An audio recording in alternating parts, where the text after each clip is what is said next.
Hey mathematicians, I'm going to show you a couple of quick examples of the Khan Academy assignments that you guys are working on.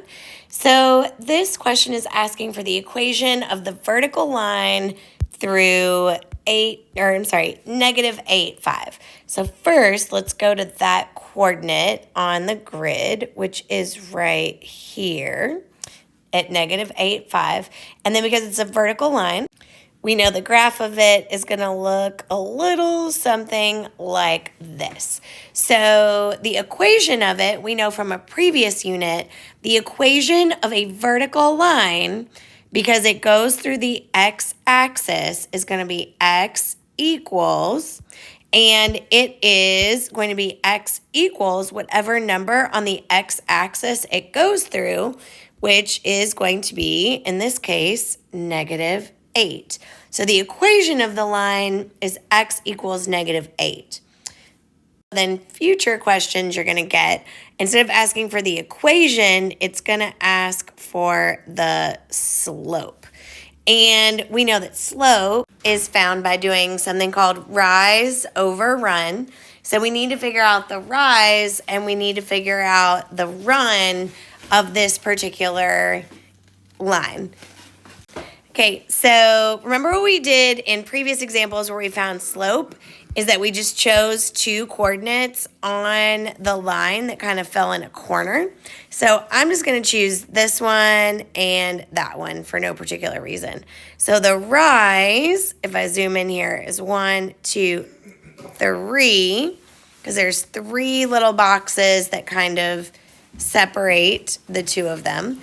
And the run in this case is going to be 0 because you can't move left to right in order to move this particular, there's no change in its distance from left to right.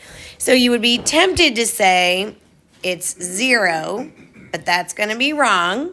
Okay, if you put in your calculator 3 divided by 0, you're going to get a little error message that says that you can't divide by 0.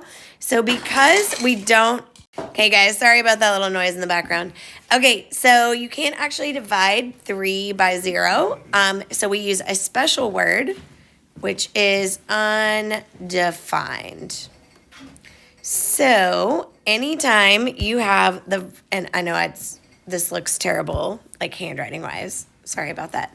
So anytime you are asked for the slope of a vertical line, because their run doesn't have any change from left to right, and we can't divide by 0, it's always going to be the special word we have for that, which is undefined. Okay, so in our second example, so now it's asking for y equals negative 4. And so hopefully we remember from previous classwork that it's going to be a line that goes through the y-axis at negative 4. So I'm going to add that line.